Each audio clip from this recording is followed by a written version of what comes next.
Mantalusols. Tubo? Uy, huwag kang magkain-kain ng kain dyan. Baka patibong lang yan. Baka masilaw ka yan. Sarap ba? Wala man, ano man, basta yung pagkain na may sirap. May ano dito, may marka. Pero dasalan mo muna. Ha? Dasalan.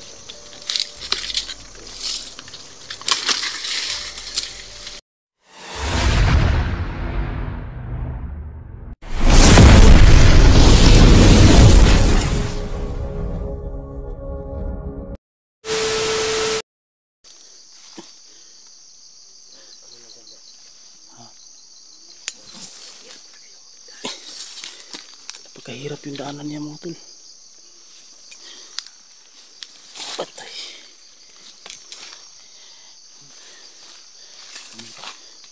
Naghanap kami ng ibang daan mga tol. Ano ba yun? Oo. Siguro kung mayroon kang makuha na dyan na yan nila sa akin.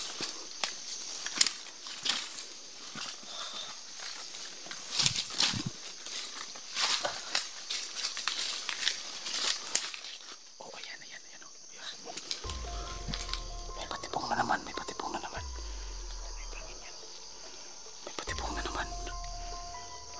Kaya ingat tayo dito.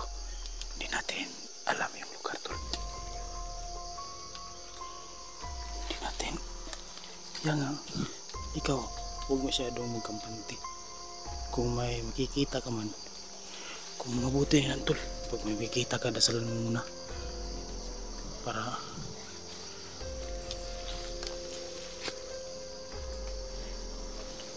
dasalan mo muna para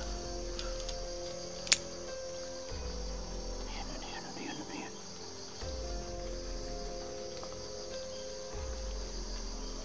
Parang tol,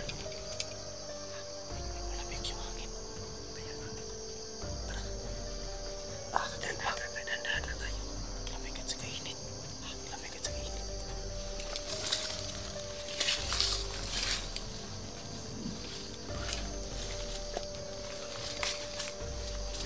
Yan mga tol.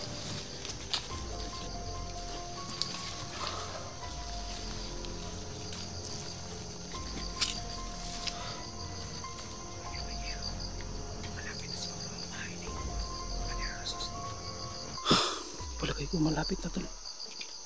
Kasi may bangin at saka may yero.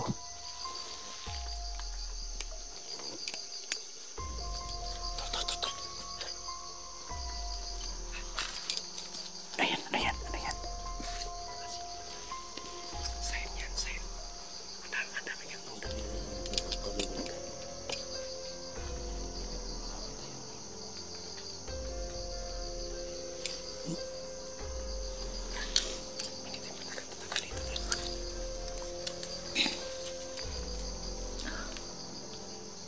Oh, maganda na.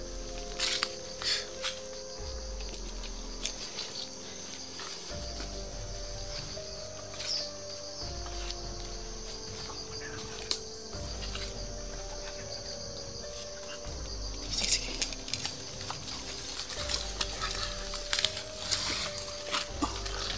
Dahan-dahan. Suportahan natin si Tagus pa mga tol.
sayang hindi hinog.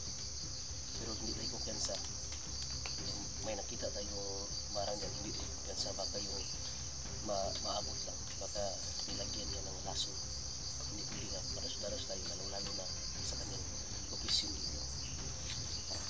Puntahan natin.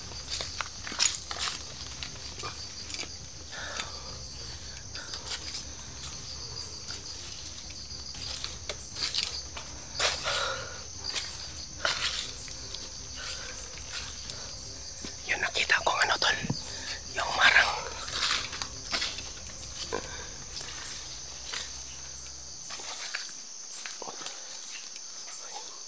Yung dalawang marang tol, yun, hindi pwede yan kakainin.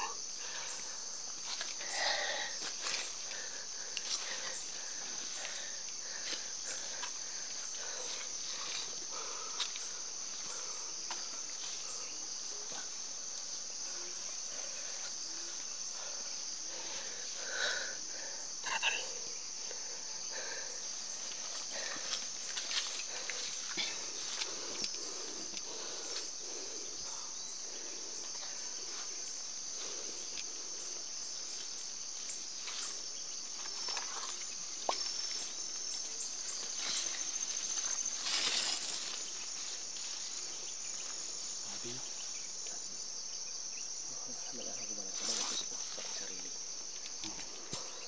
Napakasobrang napakasobrang lawak itong location na ito dito sa kaligitnaan ng bundok. Bakit siya dito namuhay na siya lang nag-isa? Siguro walang asawa yan.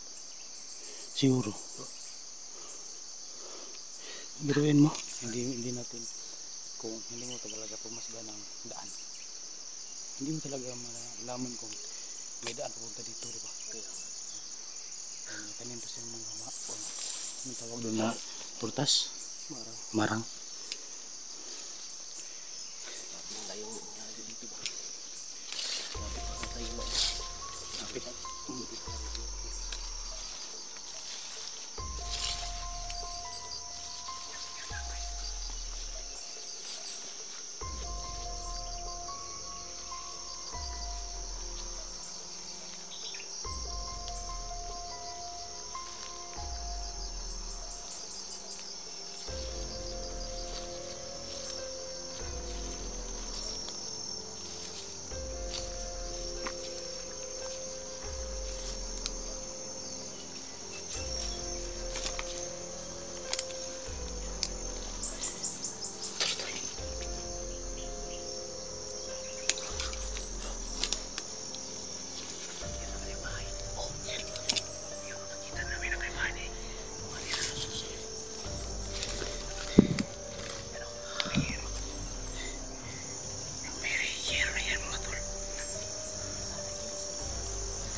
Yan yung bahay ni Juan Carlos Solis.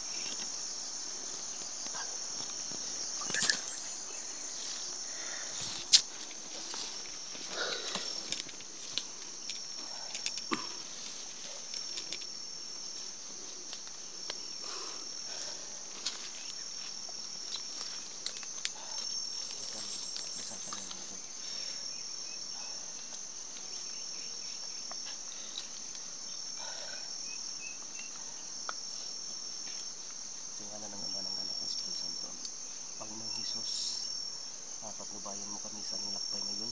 Napakasobrang layo talaga ditong pinagdaan namin. Sana successful ang aming mission ngayon na araw na may taong nagsabi sa amin na dito banda yung bahay ni Commander Halos.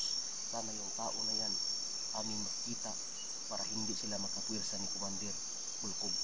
Ngayon, kailangan namin Panginoon na humihina ang kanyang katawan para ani siyang madala sa kabutihan sa kanyang kinabukasan. Panginoong Hesus, sana hindi na siya punta sa kasamaan dito sa bundok. Aming makuha, aming matugis ang tao na yan, si Commander Halos. At aking idasal sa iyo, Panginoon, sa mga daladala naming mga agimat sa bawat isa. Kasama ko ngayon si Dagos 21 Adventure. Sana, Panginoon, na active talaga, lalong-lalo na sa baril namin na walang palyar. Panginoong Hesus, wala akong malapitan. aming ipinanalig sa ngalan ng Ama, ng Anak, ng Espiritu Santo.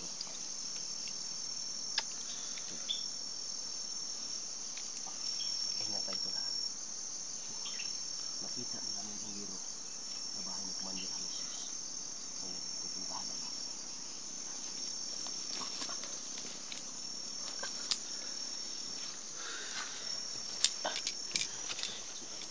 Kagulat ko lang. Yan mga tol. Ito yung location dito mga tol. Sa baba, hero. Ang hero, nandun siya sa kaligidnaan, malapit sa sapa. Sa kababa, sa kanyang bahay, sapa yan. Tsaka tol, lamang tayo dito. Lamang tayo dito kaya nasa high ground tayo.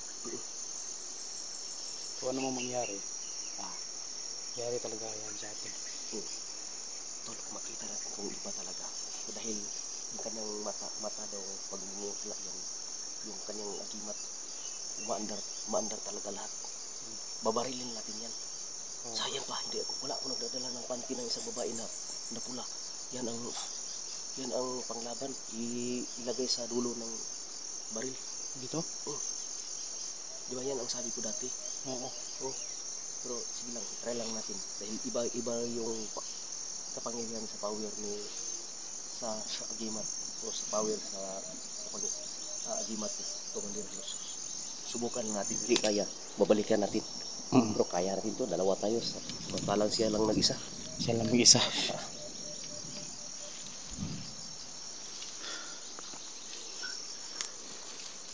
Napakahirap dito mga tol.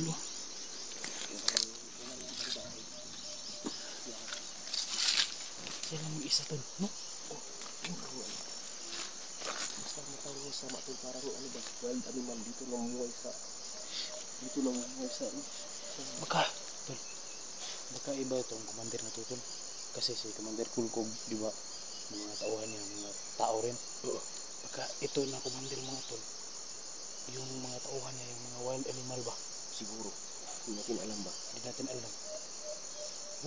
Biruin mo. Yung lugar na to. Biruin mo mga tol.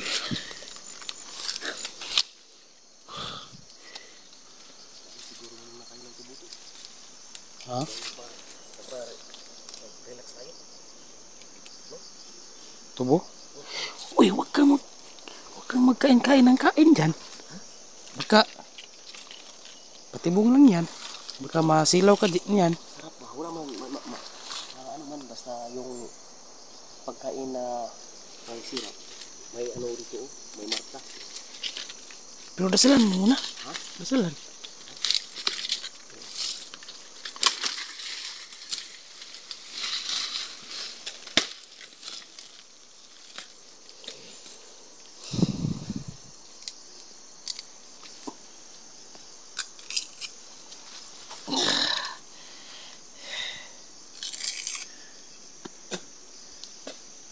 Yung kakain.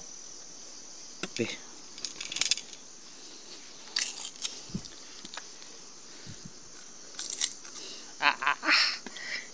Napakasakit. Yan. Ibang tamis ba? Bigyan mo ko ba? Bigyan mo. Ay, nabali. Nabali. Pulis na iring na yan. Wala na. Bali na. Ito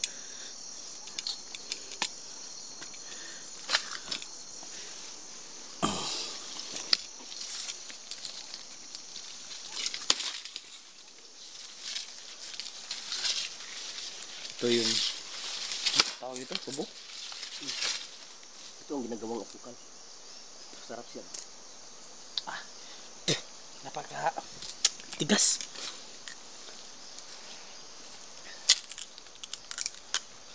Importante, nakita natin yung bahay ni Commander Rosos. Mag-relax muna tayo. Habang nag-relax tayo, dito tayo kakain muna tayo.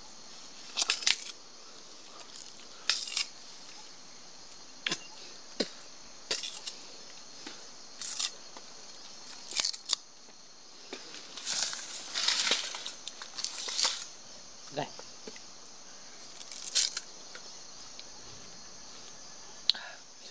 Ito yung kuan mga tol, yung ginagawang suka.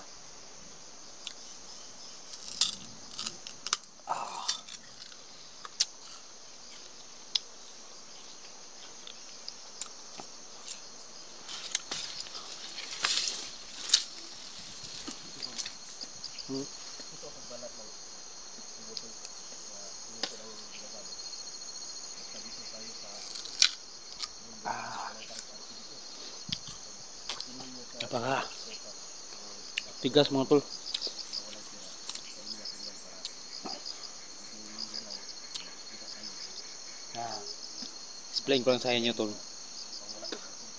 Pag kumakain ka nito parang ano bang kahawig ng fruit o ng pagkain na to. Nangyari na.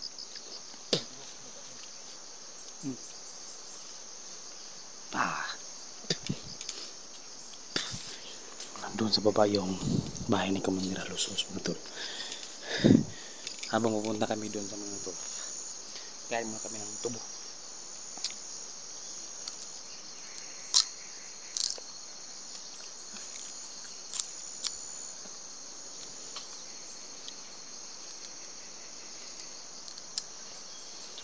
Napakatigas.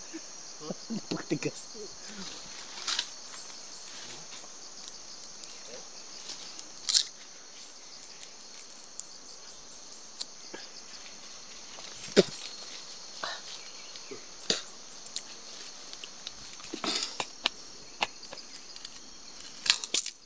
Hindi magkasya.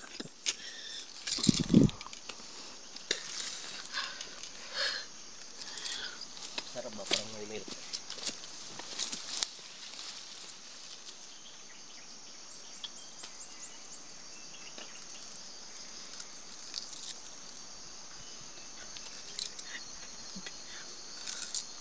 Ito kaya tol. Yung sa, ano mo, huwag sa gitna ng ikin. Yung sa gilid ba?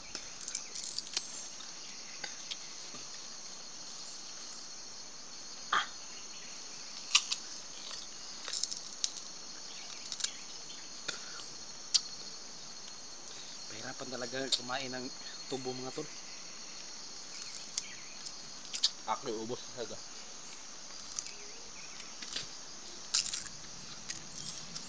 Tol. Yun sa ano ba? Yun sa ibabaw ng bundok na yan. Parang may tampo dyan. Tampo.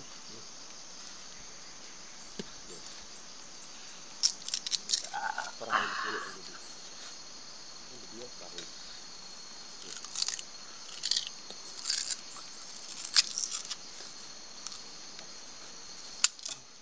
tol, ang importante ito. Nakita natin ang kanyang bahay. Pupuntahan natin yan. Ang kanyang kasamaan ni Commander Polko. Ang isa yan. Baka sobrang lakas na. Kailangan natin sukuin natin yung mga kasamaan dito. Hindi dapat silang magkatagpo. Hindi magkatagpo. Dahil sa mga taong ganyan, kailangan natin yung harangin ang kanilang kasamaan dito sa bundok. Laking gulat talaga ito. Laking gulat talaga. Ibabaw, bundok. Dito siya sa gitna. Yung katas lang niya yung kunin natin mga tol. Kasi napaka sobrang tamis nito.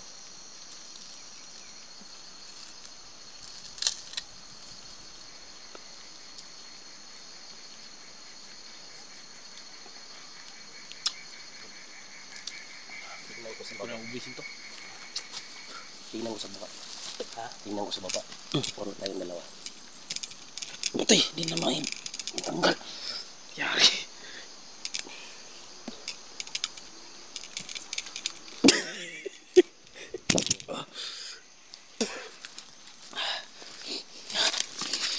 Damage yun. Hala, ulan.